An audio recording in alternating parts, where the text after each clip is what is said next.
Okay, Larry, can you tell us how you got involved with Canadian baseball? Did you just call up and say, "Hey, I'm Larry Walker," or did they reach out to you? No, they've reached out to me, and I played in the big leagues, so there's I'm a Canadian. I played in the big leagues. They need coaching, and I'm more than willing to help these guys whenever I have the time to fit it in, and it's always a joy to come up with them. You talk about time to fit it in. What do you do for real life when you're not coaching in the summertime?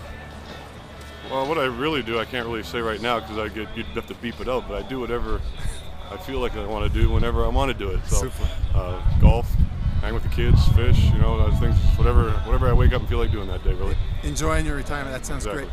Hey, do you have any words of advice for your countryman Steve Nash, who's going to be taking a similar role with the national team? Well, I don't think Steve needs any help at all. I mean, the guy's a step above everybody else in the game, so he knows what's going on. He's been a part of it and been at the top of his game his whole career. So I don't think anything he does or anything he says, people are going to look and listen and take it all in. That's great.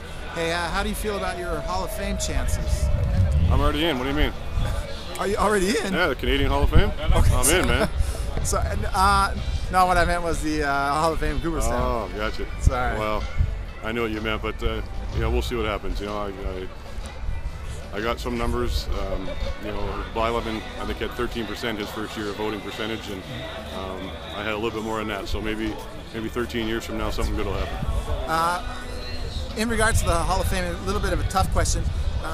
You played in the steroid era, but you always had such a sterling reputation, and I don't think anybody doubts or has any even thoughts about you. And how would you like to address that?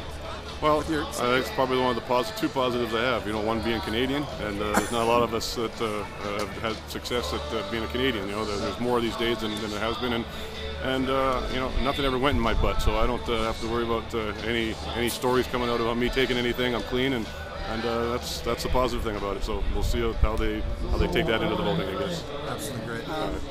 You've been hitting coach since '06. Then, how do you see the development of the national team since then, and where it's going? Well, I think the big thing is, these guys are getting great coaching. The coaching that they get in the minor leagues with their affiliated teams, it's always good, and the amount of playing time, and the reps and the games and the reps and the games over and over. Eventually, it makes you better, and these guys are getting there. They're just not Canadian ball players; they're good Canadian ball players, and I think that's the greatest thing that I like most about how the game for Canadians has changed in the last couple decades. Is just how good we've got. You guys in '09 had to. You finished last, so you had to come to this tournament. How disappointing was that? And what was the mind frame coming in here? Say, look, we don't want to miss this one. Let's get back to it. Well, of course we don't want to miss it. Mind frame from then is gone. It was quite disappointing. You don't want to, especially the games were in Toronto or in our own home country, and you lose 2 games. It was a big blow for us. But we know that we got to get the job done here, and I think for baseball's sake, they better hope we get the job done here, because they're gonna, if we don't and somehow don't make this qualifier and win this qualifier, they're gonna miss out on seeing the likes of Morneau and Votto and Martin, great Canadian ball players that will be involved in this tournament. And if we don't make it, those guys aren't going to be seen, which would be quite unfortunate. Well, good luck. All righty. Appreciate it. Thanks, guys.